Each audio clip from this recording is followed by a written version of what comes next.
Good morning, good evening, good afternoon, wherever you are. This is Sally Ember, EDD, and you have joined us live or later on Changes, Conversations Between Authors.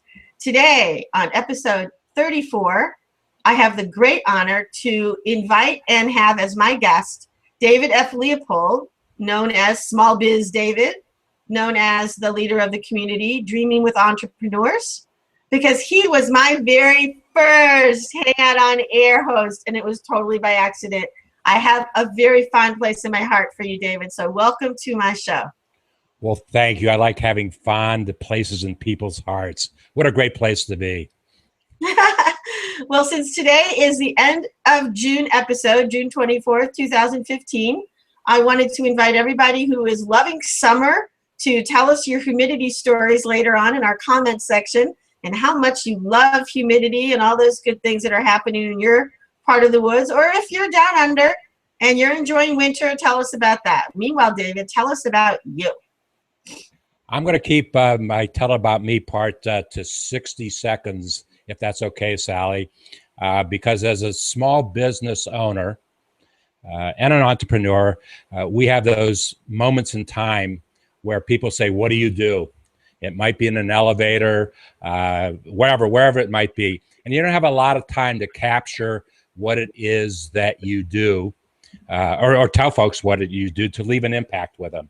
So I like to try to keep it as short as possible by saying that I am a facilitator of small business opportunities and challenges.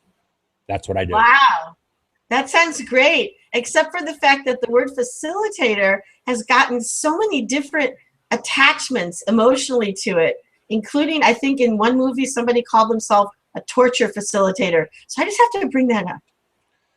Well, let us say that for purposes of today's discussion, facilitator is a very positive thing. Excellent, excellent. I like that. And I used to train facilitators and lead facilitation workshops, so I'm on that train too. Thank you very much. And for those of you who don't know, David and some of his cohorts in the business world are pioneering, I believe, a collaborative publishing, what would you call it, a project? I don't know. But Project is a good way to describe it. It is a video book in which every chapter has a different author or a set of co-authors coordinated by you, David, and some of them you are also involved in helping to create.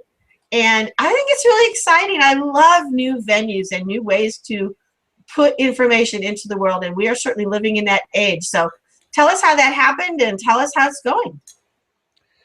Wow. How much time do I have? For this, 5 minutes. 5 minutes, okay. Or more. It is going way beyond my expectations. It was about 7 years ago. Well, it was in the summer of 2005. My oldest son, who was a freshman in college that year, 2005, actually 2006, he came home that summer and he said, Dad, you are not marketing yourself right. You're not branding yourself right. You're not positioning yourself right. You need to change. Change. Well, you're on the right show for that. So I said, okay, Jordan, I appreciate your comments. It's a good thing that I'm starting to get some return on investment of your investing in your college. What do I need to do? So that summer, we developed a strategy, and it was going to totally change how I positioned myself, how I marketed myself, how I branded myself. And it was about that time that I took on the name Small Biz David as a branding tool, if you will, a branding thing. And I think it was that year, or maybe it was even a year earlier, I had an epiphany, as small business owners have every day of their lives, every week of their lives, whatever. And the epiphany was, and it was on a Monday night, Tuesday morning. I woke up. I probably had been watching Dancing with the Stars on that Monday. Okay, I will not hold that against you. It was an entertainment kind of thing. I don't watch it anymore, but I happened to be watching, woke me up, and all of a sudden the words "dreaming with entrepreneurs" came to me. Oh, that's kind of the same scanning as Dancing with Stars. It was well, I figured that was the only way the connection the connection was being made. So I literally ran down to my computer, went to GoDaddy, and I bought the domain name dreamingwithentrepreneurs.com at that moment. And then I called my attorney the next day and told him I wanted to establish an LLC called Dreaming with Entrepreneurs. I told him what my objectives were. My objectives initially, Sally, were that I wanted to have a small business reality television show. That's really how all of this got started. Were you going to have dancing? I want to know. Did you intend to have dancing? Only if I had the proper dance partner. Oh, I like the way you wiggle your little shoulders there. Okay, we'll look for one for you. And well, dancing was not going to be a part of it. I'm a freelance dancer, is what I am. Well, it was about the same time that things started happening, and I started to produce a television show on public access television here in Cincinnati called Dreaming with Entrepreneurs. Wait a minute. Somebody just bought that domain name and is using that title as an LLC. Oh, that was you. Okay, go ahead. It better be me. I've had that LLC for a long time now. And so I started the television show. It was also that summer that I was meeting with a friend. We met it was during the summer. We met on Monday mornings just to get kick started for the week, brainstorming, throwing ideas back and forth. And one of those Monday mornings, she said, "David, you need to go home and write a book." Is that better? David, you need to go home and write a book. So I literally went home that day and started to organize a book. Wait, let me guess. It's called Dreaming with Entrepreneurs. No. Oh, Bad guess. no. Bad guess. Bad guess. It's called How Do You Answer These 749 Questions About Your Small Business? Wow. And it that is a random number. It was kind of a random number, but also, hold on, my earplug fell out here. 749. Is that a prime number too? I have a distinct feeling that it might be. I think it is, but that was not the reason. I think you're right. Vivek, sometimes you can feel Vivek, prime let us numbers, know if that's a prime number, Vivek. Yeah, Wiwekananda can tell us because he and I, we kind of feel these things, you know? Well, there's a practical reason actually that it came to be 749. I was reading a book at the time, and it was 410 questions that every entrepreneur should ask, something like that.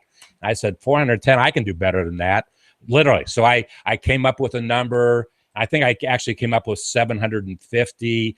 And for practical reasons about how many, it was actually designed to be a workbook. And the concept was I would ask the questions, the small business owner would think about the answers and the questions that were pertinent to their own business. Then they would take notes and they'd say, geez, I need to talk to my accountant. I need to talk to my attorney, my strategist, my marketing person, my technology person, my banker, my insurance person, whomever could help them get the answer to that question in their small business.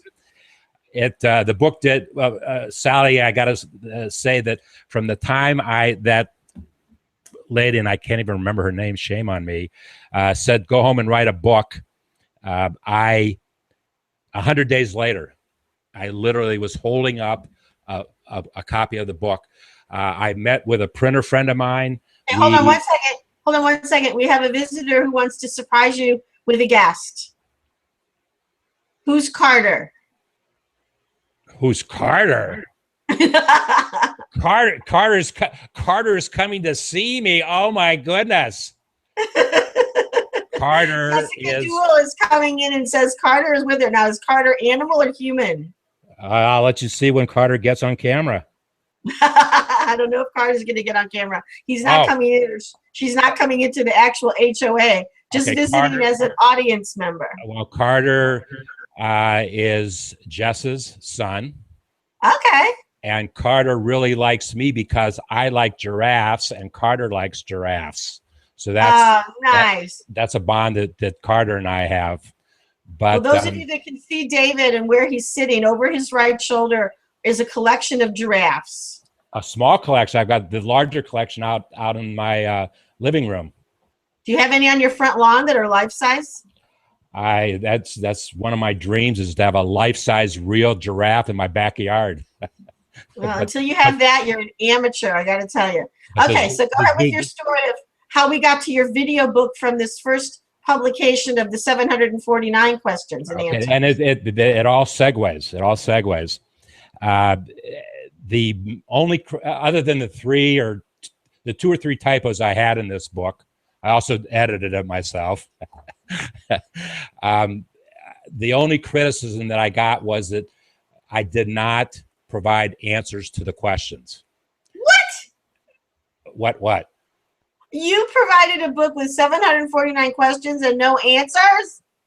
I did. Was that a bad thing to do? I think you probably had a lot of dissatisfied customers. I don't know how many dissatisfied customers I had, but I did have a lot of folks that begged me to provide the answers to the questions. And the way that I looked at it, Sally, it would have taken me at least a year to do the book, to provide the answers to the questions, at least a year, number one. Number two, they would be my answers to the questions, and that's okay, but that's only based upon my experiences. Can I give good answers to those questions? And I will not answer any question about small business if I cannot relate to an experience that I have personally had.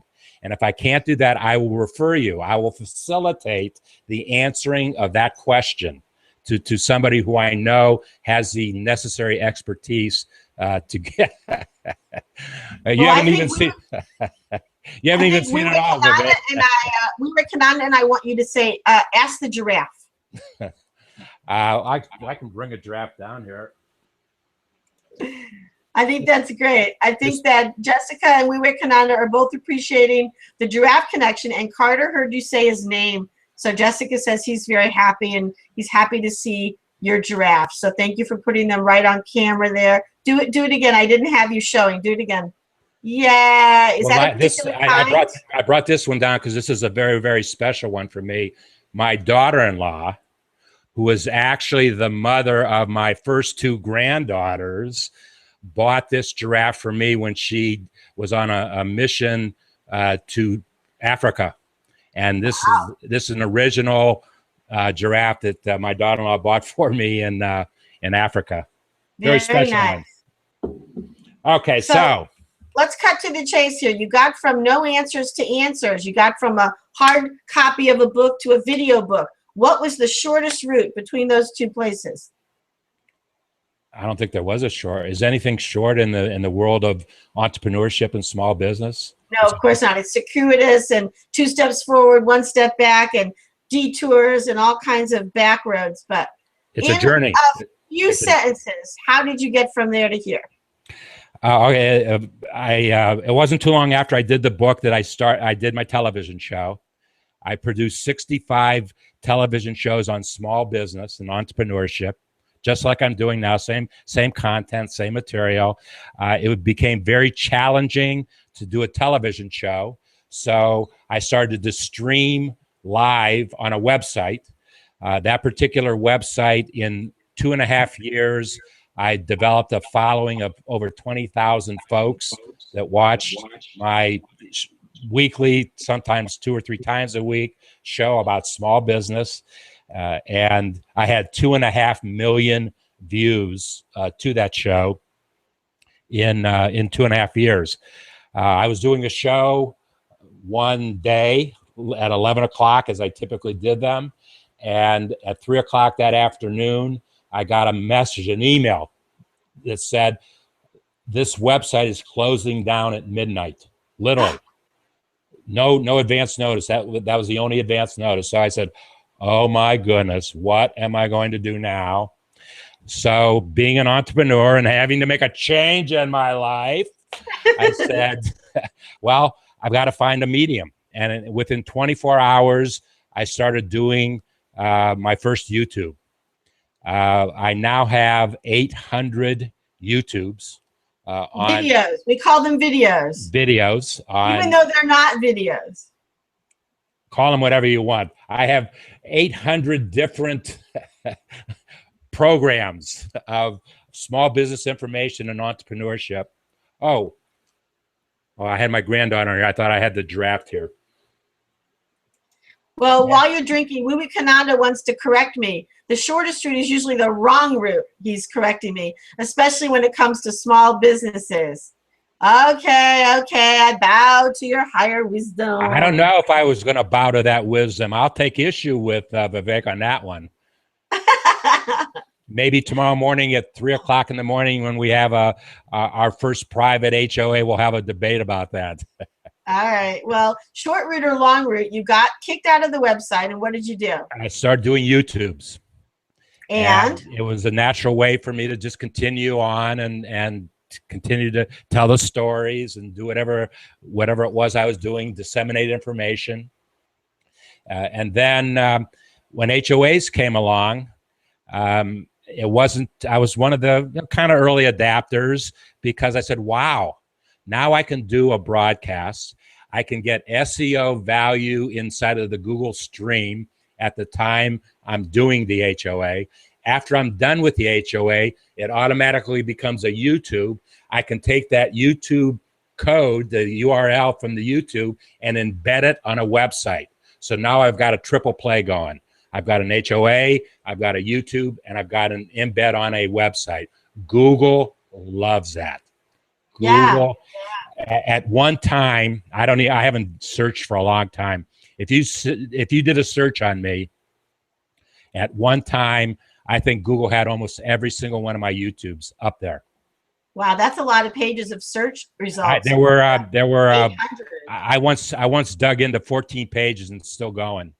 Wow, that's fantastic. Well, one of the things I wanted to bring up, because I think this is an important message for authors, is sometimes we get derailed, especially if we have day jobs or families or illnesses or have to move or have to change jobs. And we believe in those situations, of course, that our writing has to take a back seat and that we have to focus on what's in front of us. And of course we do, but I think it then comes around that we can keep writing, especially with everything being so portable these days, and you can put things in Dropbox or Google Drive or wherever you need to get them in the cloud, and you can retrieve them that way. So you can use your iPad, your tablet, whatever you have, your phone, and you can keep writing even if it's not ideal until you're back at your best writing station. And I think what you're talking about is exactly that kind of reorienting yourself. When the rug is supposedly pulled out from under you, you just kept going. And you found another medium, like you said, and you found a lot more viewers that way than you ever thought you would.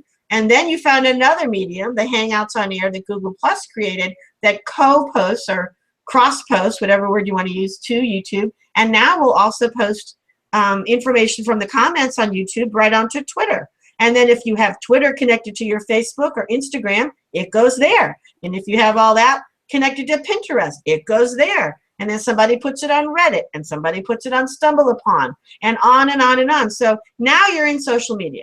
Now your business is not just you talking on a camera to whomever might listen, but it's going into all these different platforms and finding its way into lots of different households and people's minds. So you decided from all of that, what do I want to do with that? A video book, right? Before I get to that, you've just described challenges to Vivek for the next 30 days. Really? Thank you for defining his challenges. Oh, is he moving and changing jobs and have family? No. He's going to do all that for me. He's going to get me into all those environments. Oh, onto the platforms, right? Onto the platforms, yes. Well, WeWec is definitely your best advocate and sponsor. He says, we need a route which has the milestones that I just defined and indications that assure us that we're on the right track. Because we have to bear in mind, people usually tell us that we're wrong when we go against the general public, and that the milestones and indicators really do have to be defined by us. And we have to be guided by this question: why are you doing what you're doing? And is that something that you two concocted together, or is WeWork just coming up with that right now, David? He is probably the most spontaneous Phyllis in my life, and that's what I have to deal with all the time. No, he brings up some very good points, and he will tell you that I don't do things because we are supposed to do them this way. And I'm not trying to be rebellious. It's just the way that I am and the way my personality is. Everything that I do inside of Google is truly organic, truly organic. I have 25 to 30 people every day who pull off one of my YouTubes from the video library. They pull it off the shelf. They look at the video and they put it back on the shelf. Every single day, 25 to 30 people do that. Wow. I have people joining, following me. Every day I get 2 or 3 or 4 new followers. Every day somebody wants to join our Dreaming with Entrepreneurs in Google Plus community. We now are approaching 1,200 members. Purely organic. I may invite one person that I read something about, or I watch them, or I see something, and I say, wow, I want them in our community. I want them to make a contribution in our community. So I will invite them to come in and be a member of the community. So, well, here's Susan Finch is challenging you. You like challenges. Yes, she's one of the best challengers I know. Susan Finch says you only get triple play, and that's all you got, David. Keep it going. Break up your YouTube into snippets of 5-minute, 1-tip clips for additional blog posts. Rewrite, repurpose it for LinkedIn articles. Submit them to other sites for a fresh spin on the short clip. Thank you, Susan Finch. Susan is absolutely, positively, 1,000% correct in what she is saying. But Susan, here's my response. Well, wait, she's not done. She's not done. She says, and every time you add a new venue, make a note in analytics, because you have to track it. And if you don't track it, you won't know how it's working. And she's right about that. And WeWake is still waiting for you to tell us your why. So before you respond to Susan, you could respond to WeWake, or you could respond to both of them. Oh, why do you do what you do? Well, I guess this is a good segue into something that people who, if they follow me, they know that every 6 weeks I like to do a video on the Entrepreneur's Pledge, and I read the pledge. If we have time, I would read it right now, Sally, because I love it. Read it right now. I want everyone to hear your pledge. I think it's unique and interesting. It's not my pledge. Well, good. Then whoever's it is, read it and tell us where it came from. I will tell you where it came from, and I'm going to have to read it this way. Good. That's all right. Just put it up where we can still see you and you can see it. Can you hear me okay? Yes. Okay. The pledge comes from the Kauffman Foundation. The Kauffman Foundation is in Kansas, right? It's in Kansas City, and they are the largest, most significant entrepreneurship foundation ever. They are just the work they have. They're a multi-billion-dollar asseted foundation, and they do research, and they are the absolute best. I was visiting. Kauffman. Yep, they give to National Public Radio. They give to education. They're huge philanthropists. Okay. They also at one time, well, they still do. Not the foundation, but the person that started the foundation, Ewing Marion Kauffman, owns the Kansas City Royals. There you go. Well, all right, baseball gets into it everywhere. I was visiting the foundation a couple years ago. It was in November, which is Global Entrepreneurship Week. And once again, if you follow me, you know that is a very, very important week for me because it's about entrepreneurship and how entrepreneurs and small business owners can share their learnings, their experiences, their successes, their failures. I don't like to use the word failure, but I'm going to read it in the pledge.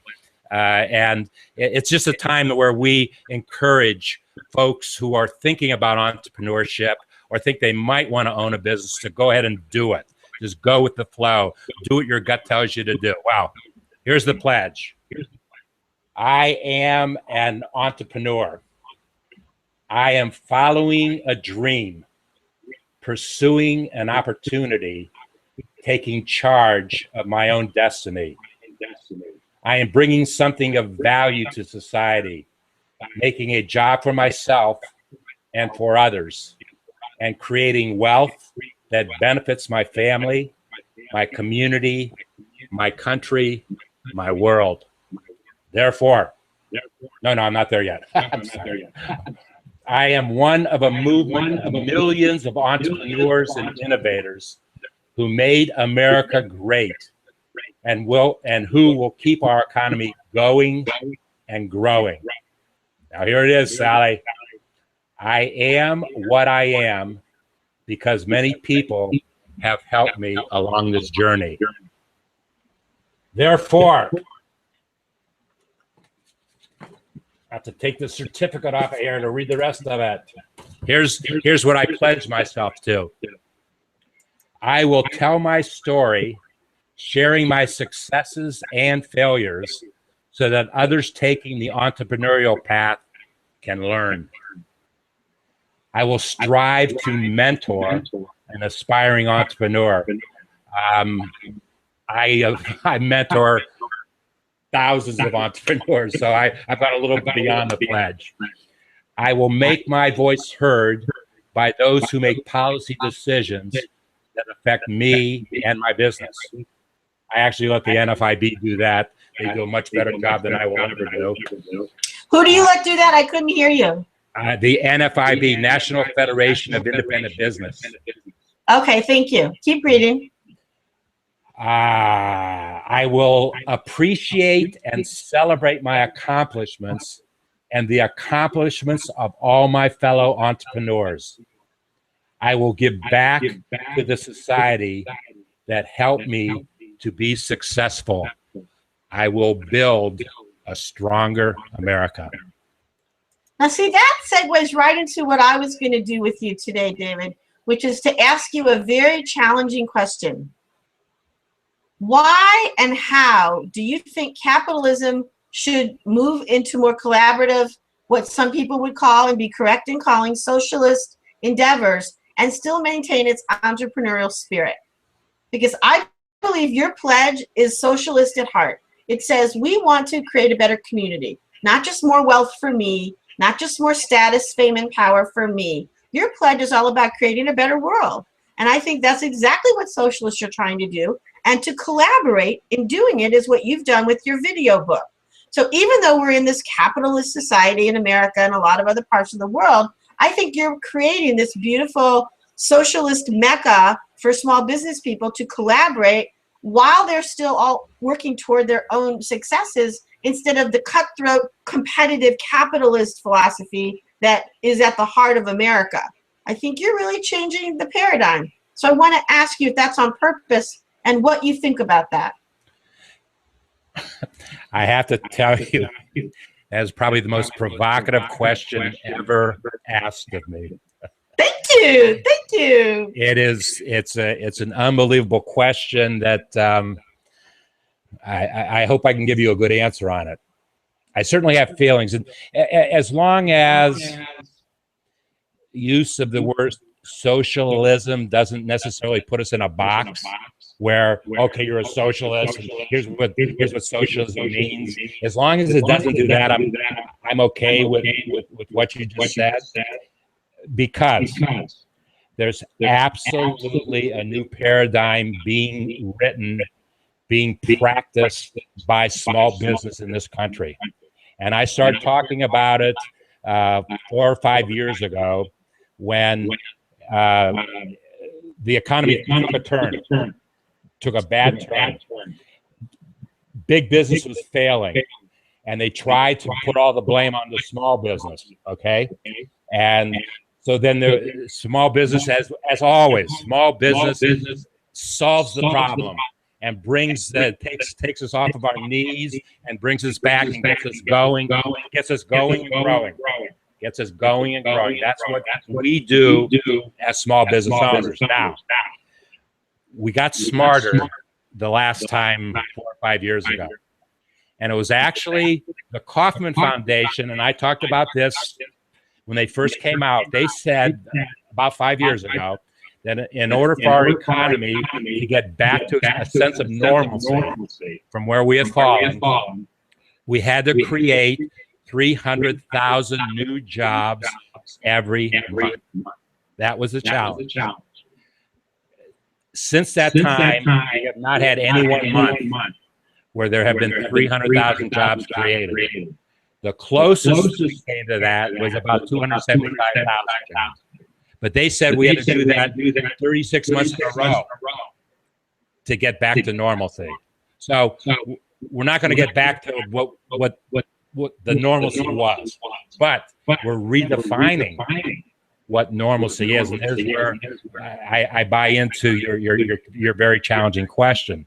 There are more solopreneurs, people like yourself and myself, who have a business idea, a legitimate business idea. We know that we can bring value to people's lives. That's why we want to promote that idea, market that idea, get people to support that idea by doing business with us. That's the paradigm. So we have all these millions of solopreneurs in this country and around the world, I'm sure. It is so very important for those solopreneurs to collaborate like you and I are doing today. I provided you told me this, and I forgot about it. The very first HOA that you did was something that I coordinated. And here you've got me back on your HOA talking about my video book that includes approximately 30 solopreneurs right now who are experts in their field, who have important information. So we're all working together. We're all collaborating. So this video book that I'm doing is a collaboration of small business in its purest form. In its very pure form. That's why I facilitate, Sally. I know where to go get the right answers to the questions. If I can't provide it myself based upon experience and share that experience, I know who I can call, or I can ping, or I can message, or I can video chat with that could evolve into an HOA and then become ultimately a chapter in my book. Wow, there it is. We made our segue. I'm so excited. I apologize. Some people in the audience are complaining a little bit about feedback. I can't use a headset right now because it creates huge tinnitus for me, the pressure on my ears because of my concussion. So I apologize for any feedback that's happening. And David's wearing a headset. He's a very good man there to do that. And I just can't. So I hope it's not too much echo or feedback and you're all enjoying the show anyway. And let's continue. So you collected all these people. How did you find all these authors in the area of small business and marketing and sales and social media and publishing and all these different topics you have? They weren't necessarily authors as such, and you're the only one that has used that expression to describe what I'm doing, which is okay. I'm the publisher. I'm the facilitator. These folks are people that I met inside of Google Plus. Every single person, except one. There's one person who was included in the first 20 chapters. My friend John Fox, who lives here in Cincinnati. I've known John for over 20 years. He's the best small business research marketing person I've ever met in my life. I wanted him to be a part of my book. I brought him into Google Plus, and now he uses it in his business to do market research groups, forums. What do you call them? Webinars. Not webinars. Actual research groups. Think tanks. Yeah, that's not the word I'm looking for. Anyway, uh, all these folks I met in Google Plus, and I follow them. I read them. We talk with one another. I watch them on HOAs, and I say I want these people to be in the book. I want to include them because this is my legacy to the world, and I want them to be part of my legacy because they've impacted my thinking and how I think and approach and find answers to questions. Pretty So simple. do you want to show us your collections page where all of these people are featured now? You've got a screen share set up for us, and go for it. Because Google Plus has just started a new thing a few weeks ago called Collections, which allows us to name and populate a group of posts into a topic area. And you've decided to use this for your video book, yes? I have. Well, to market my video book. Well, how come I can't? I'll have to box you. I'm not sure you can do it if you're not the host. That's what I'm not sure about. I might have to do it, so maybe I need to. But I don't have that. All those apps that come off the left-hand side of the screen. Yeah, because you're not the host. That's what I was afraid of. I didn't think that Google lets anyone do this but the host. So tell me what the name of your collection is. Do I find it under your Google Plus profile? Yes. Actually, okay, if you go to my stream, yes. If you go to my stream, I posted a link to that collection in my stream today. And we are going to use this. It's the first collection that I've ever done.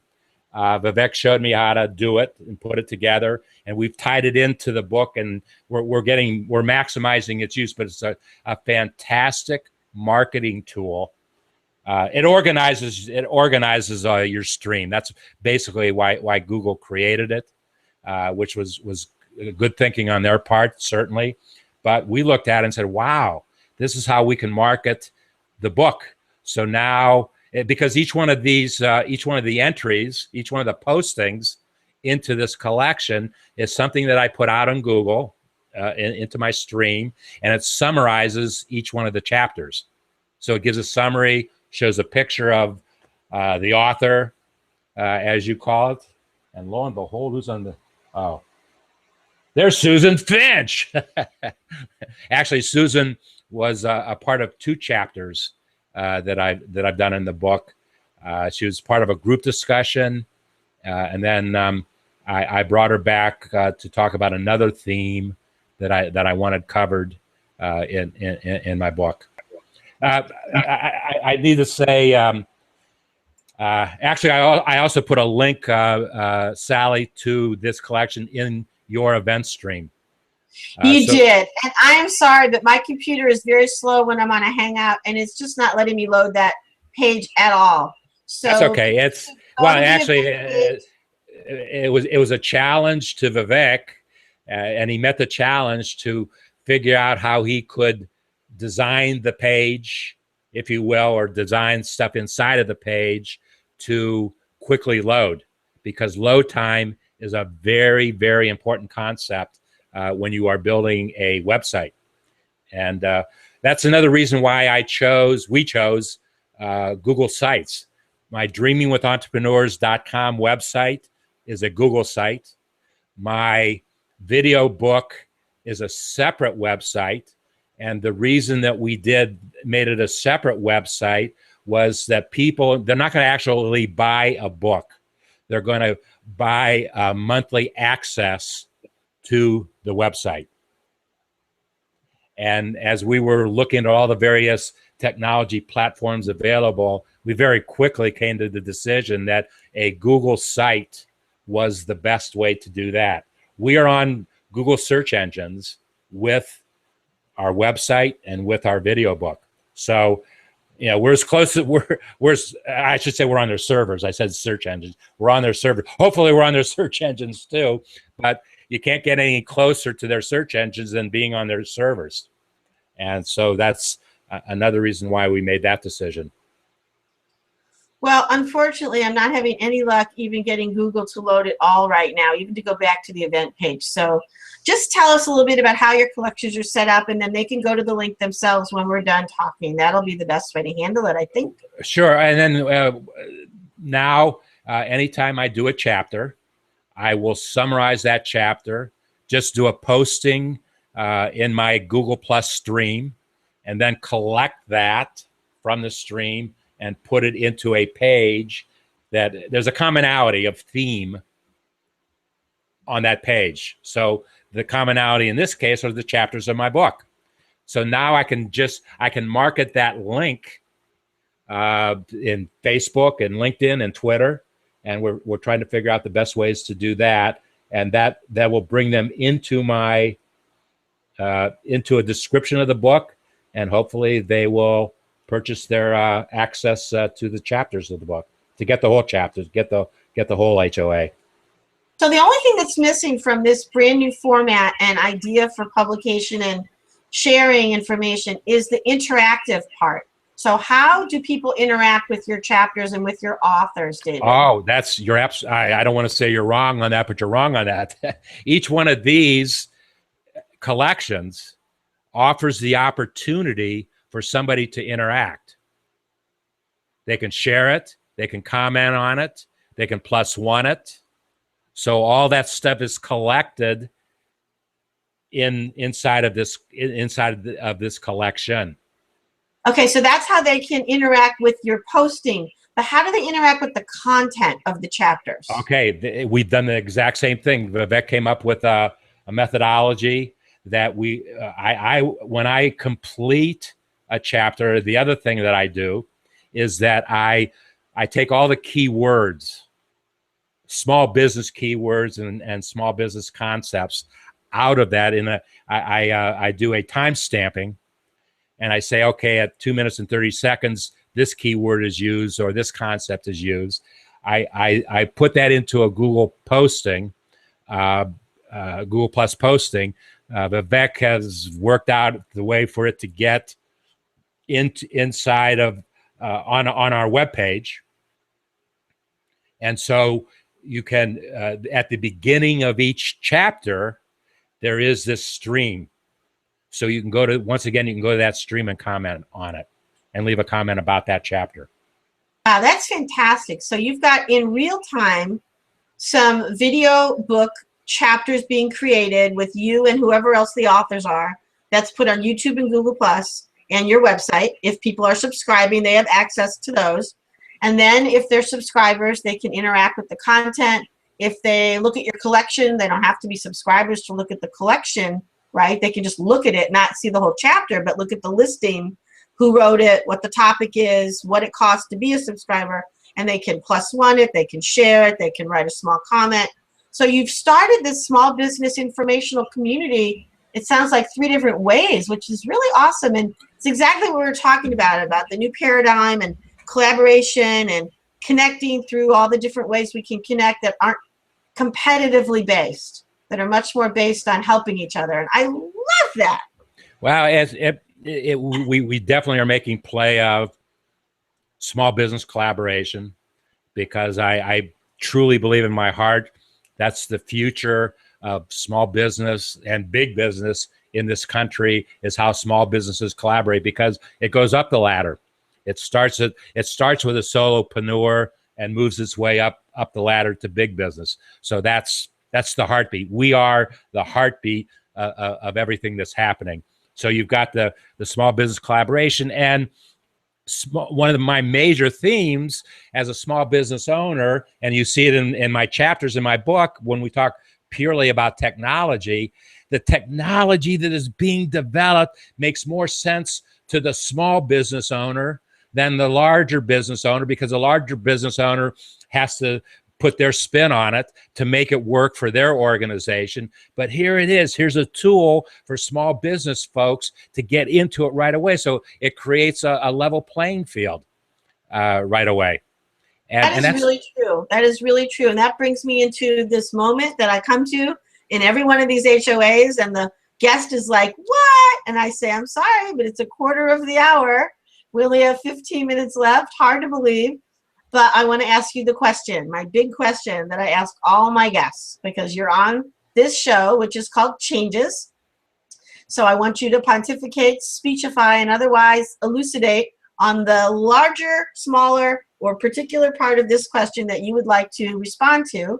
And that is, given all the local, personal, regional, national, environmental, climactic, spiritual and religious, political, social, musical and artistic, any other kind of changes you're aware of, including in small business and publishing, which ones would you like to say are evoking hope for you?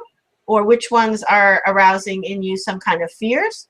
Or just talk about the ones you'd like to talk about. Take it away, David F Leopold. Oh my gosh. And I've got how many days, how many years, how many millenniums to do this? I can give you about 10 minutes. Sally, I am absolutely one of the most blessed individuals ever created, because change has been an intricate part of my life. And I've been so very blessed in the way that I've adapted to change, or the paths that I've taken, the journeys that I've taken.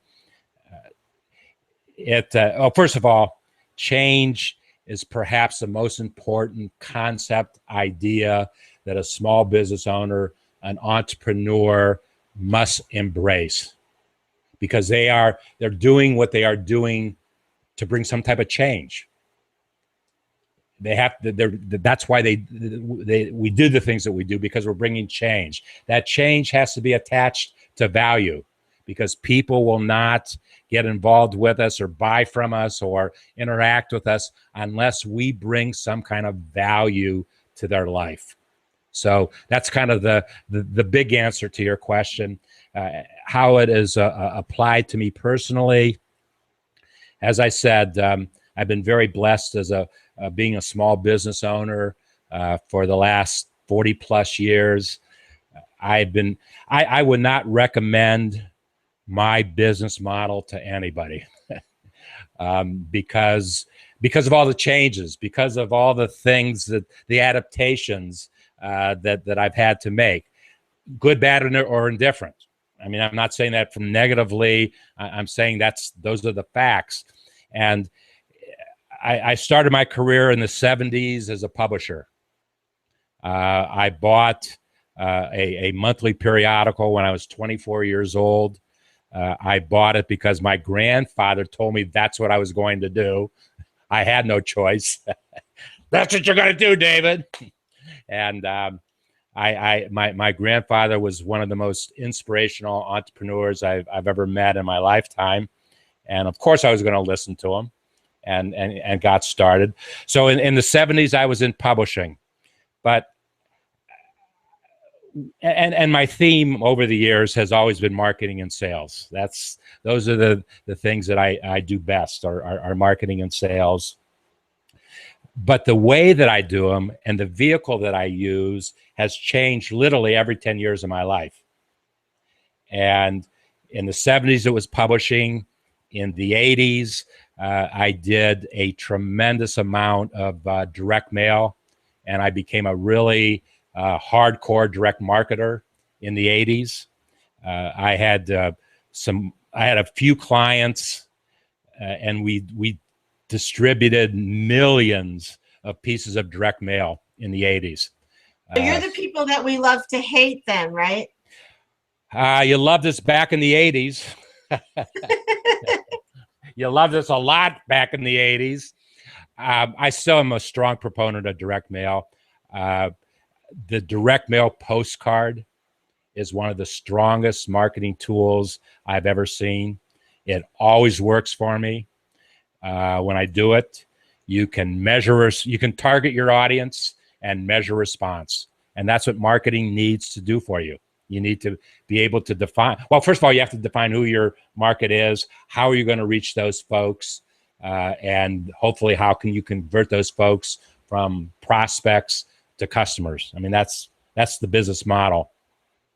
And postcards 4-color postcards have always worked for me over the years. And interestingly enough, they have evolved technology-wise over the years. You can do some really interesting stuff with postcards today that you couldn't do when I first started using them over 40 years ago. And they've embraced technology. And so it's very important. In the 90s, I spent I spent all my time in an industry you probably dislike even more, and that's the teleservices industry.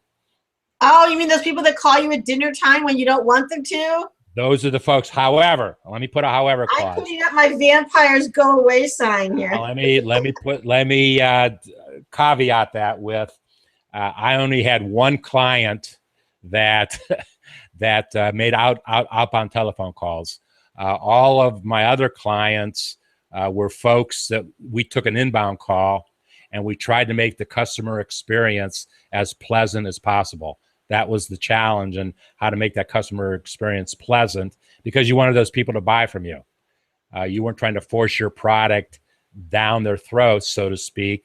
Something they saw a piece of mail, they saw a TV ad, something got their attention, and they wanted more information, so they called into a call center. And I spent a lot of time specifically in the insurance industry. In the 90s, I had 19 of the 52 largest insurance companies as clients in the 90s. I was a very active member of the Direct Marketing Association. As a matter of fact, back to producing, I produced the very first webinar that the Direct Marketing Association ever did in the mid-90s, maybe the later 90s.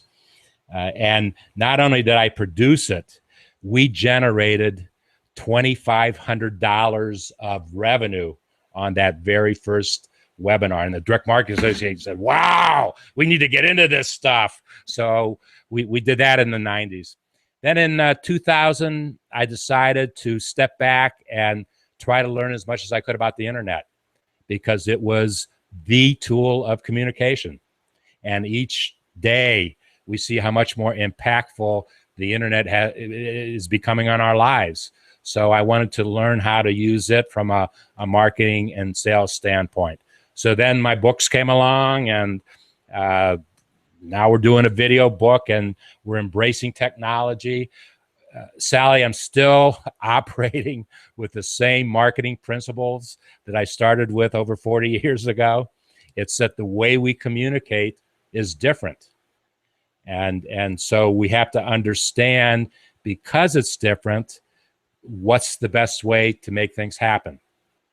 And well, I don't think it's true that you're operating from the same principles, David. I'm going to challenge you on that. Okay, give me the challenge. Give me a specific question. I think in the last 4 years, you have demonstrated a much higher involvement in collaboration than you ever did in the 90s or the early 2000s, right or wrong? Well, you didn't know me in the 90s. Well, what you're describing about yourself. Probably very, very, very big picture conceptually, yes.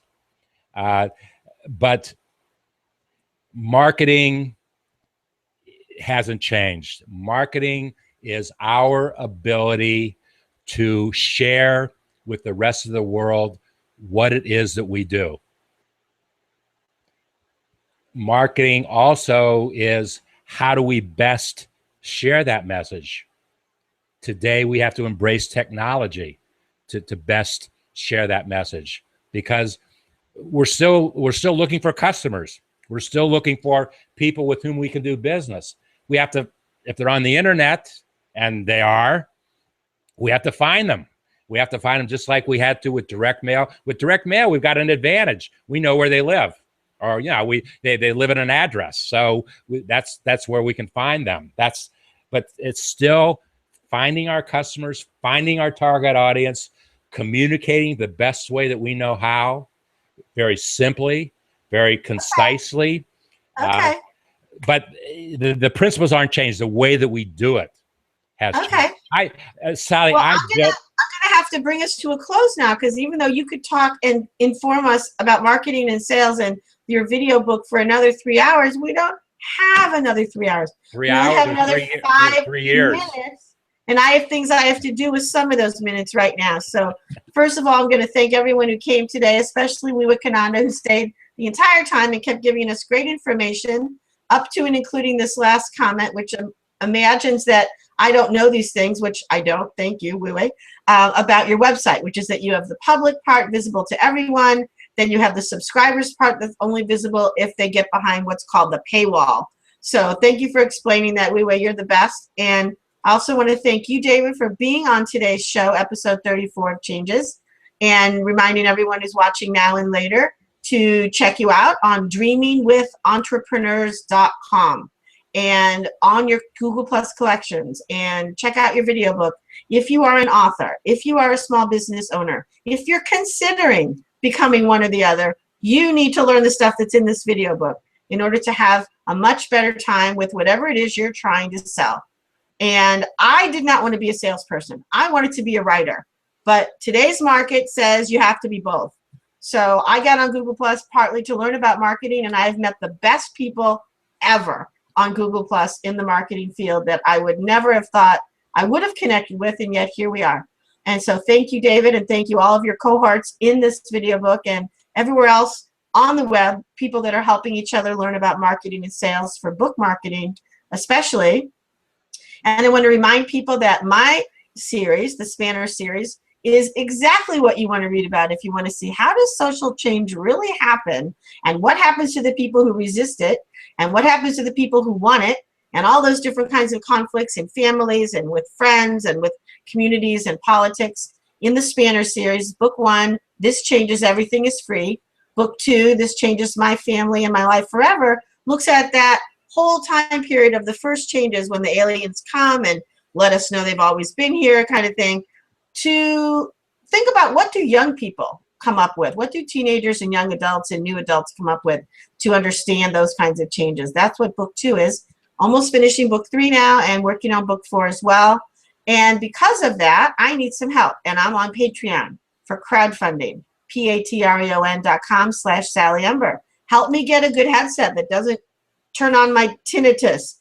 Help me put these video casts into podcasts. Help me get my next book covers funded.